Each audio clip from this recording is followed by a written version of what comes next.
এই যে না একটা সোয়েলিং লাইপোমা। লাইপোমা দেখছো কি কখনো? কিসব? সবাই দেখছো? ছোট দেখছো, এত বড় দেখো না। হ্যাঁ, তাহলে এক্সামিনেশন আগের মতোই শর্টকাটের এক্সামিনেশন যেটা শুরু হয় সেভাবে শুরু করবো।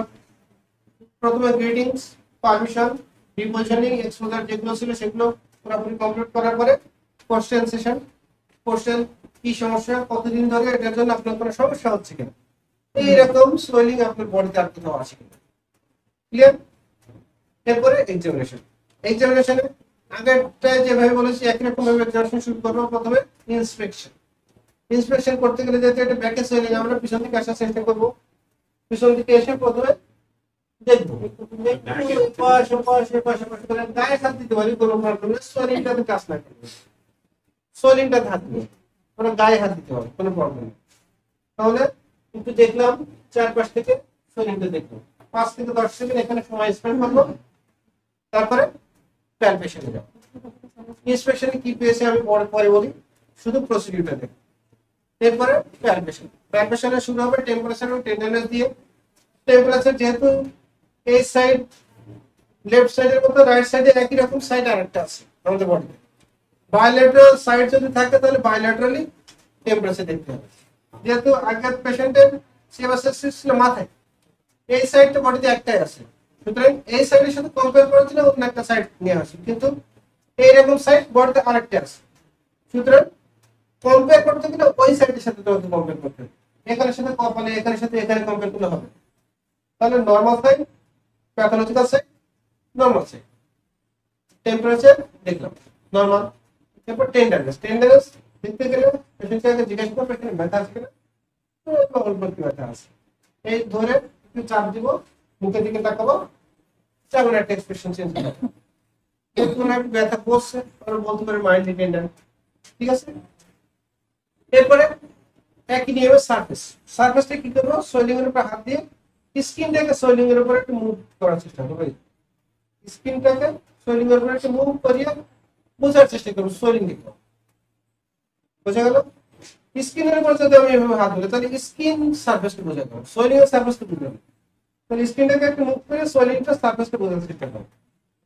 বলবো swelling is লোবুলেটেড surface. Margin.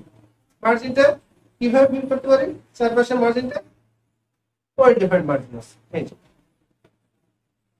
Well defined margin, surface is smooth, well defined margin. চাপ দিয়ে দেখবো কনসিস্টেন্সি দেখবো, সফটিং কনসিস্টেন্সি, মোবিলিটি। সোয়েলিংটা এই দেখো সুন্দর মুভ করছে, উপরে নিচে সুন্দর মুভ করছে। মোবাইল, ফিক্সিটি। ফিক্সিটি দুইটা লেভেলে দেখতে, একটা আন্ডারলাইন স্ট্রাকচার এবং ওভারলাইং স্কিন। ওভারলাইং স্কিনটা ফিক্স করলাম, এই যে ধরতে পারছি না, ওভারলাইং স্কিন।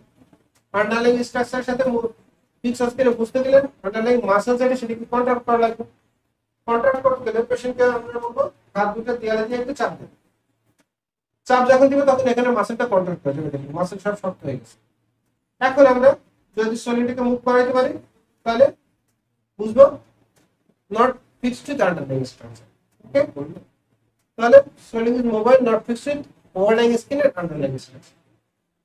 এরপরে আরেকটা এক্সামিনেশন আমাদের রয়ে গেল যে সোয়েলিংটা আমরা লাইপোমা মনে করতেছি। তাহলে লাইপোমার একটা টেস্ট আছে, স্লিপিং সাইড।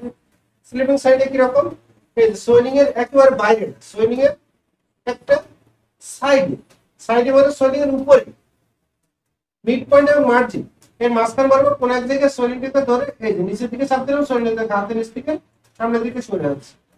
আপনি একটু সোজা, হ্যাঁ সোজা। চাপ যখন দিব তখন সোয়েলিংটা আমার আঙুলের নিচ থেকে সামনের দিকে সরে যাবে, বুঝে গেল। এটা হলো স্লিপিং সাইড। সোয়েলিংটাকে ধরে উপরের দিকে ঠেলা দিলে হবে, তাহলে এটা মোবিলিটি হয়ে গেল, তাই না, মুভ করছে। সোয়েলিংটাকে যখন আমি চাপ দিব তখন সোয়েলিংটা আমার আঙুলের নিচ থেকে সরে যাবে, এটা হলো স্লিপ করা, এই জন্য এটা হলো স্লিপিং সাইড। তাহলে স্লিপিং সাইড ইজ ক্লিয়ার। এই হচ্ছে আমাদের এই সোয়েলিং সম্পর্কিত এক্সামিনেশন। আমরা ফ্লাকচুয়েশন ট্রান্সমিশন কেন করলাম না, কারণ এখানে সিস্টিক কনসিস্টেন্সি পাইনি, এই জন্য করিনি। ওকে, এটা আমাদের এক্সামিনেশন। এখন তুমি আর কিছু এক্সামিনেশন করতে চাও কি? আমরা কিছু জিজ্ঞাসা করছিলাম নতুন এক্সামিনেশন করতে চাও কিনা, তবে তার তোমাদের দরকার নেই। তাহলে এই পর্যন্ত কারো কোনো কোশ্চেন আছে কিনা বল।